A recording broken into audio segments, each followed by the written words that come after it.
Look, I'm not a fan of the guy. He said very strongly that Iran is not a threat. I think a lot of people have forgotten just exactly who the fuck you are and what you've done for this country. And I know that he lost his wife. So I take this guy, Joe Kent, who lost twice for Congress, pretty badly. Joe Kent, former director of National Counterterrorism Center, retired Green Beret, former member of a classified special missions unit. So instead of letting him live out his life, I brilliantly have my people call him and offer him a job in security, essentially. Former CIA paramilitary officer, Gold Star spouse with 11 combat deployments, 6 Bronze Stars, author of Send Me, The True Story of a Mother at War, a tribute to Shannon's courage and a testament to what real service looks like.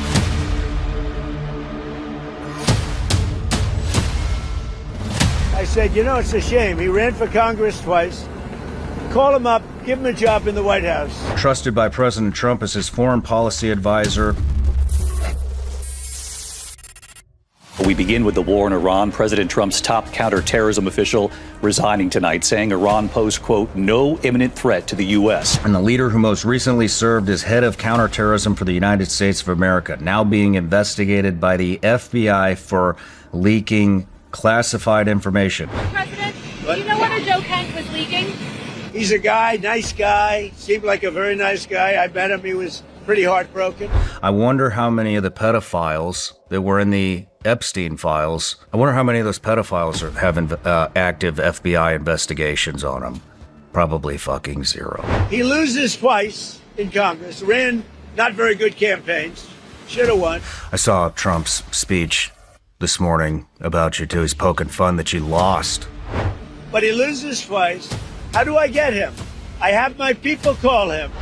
That you lost your congressional run. So I pulled some stats about losing in Washington, losing your Congress race. And what does he do? He goes out and he says that Iran is not a threat. Trump actually lost there in the last presidential election by a 17% margin himself. You only lost by a 3.8% margin. Who's the fucking loser?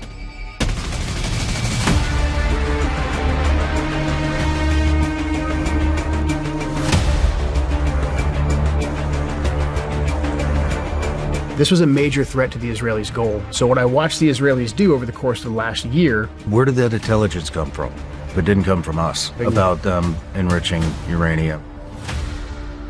It wasn't even intelligence. It was literally just talking points. I mean, I don't even think it was portrayed as intelligence, because this is what the Israelis, they're very good at. Fucking serious? The Israelis are very good at doing this.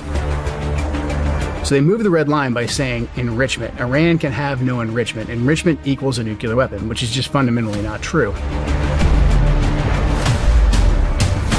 The Israelis will come and they will have engagements with our intelligence services, with our diplomats, our government officials, but then also their surrogates in the media. Essentially, you're saying we just need to tell them no. We have That's to. it.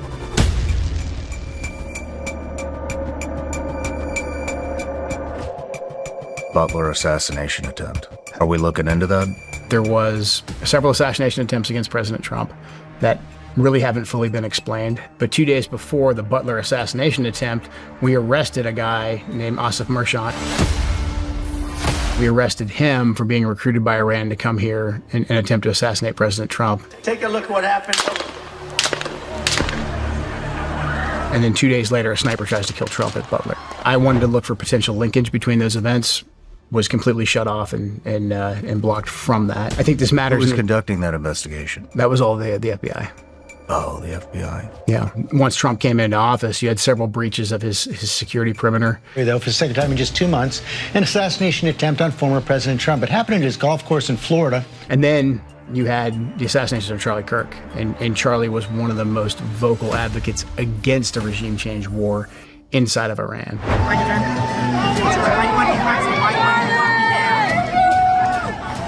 He was advocating heavily that we change our stance in regards to our relationship with Israel. On one side is the Lindsey Graham, John Bolton types. President Trump is in the process of doing it.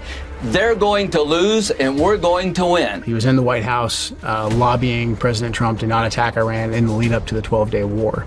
So Charlie would have been very, very much against what's going on right now. He's then killed in September. And so I think it's irresponsible for us not to look at all of these things on a broader timeline and see where they fit into what's taking place right now. Are you saying that you don't think that the kid that's been propped up to have killed Charlie is the guy?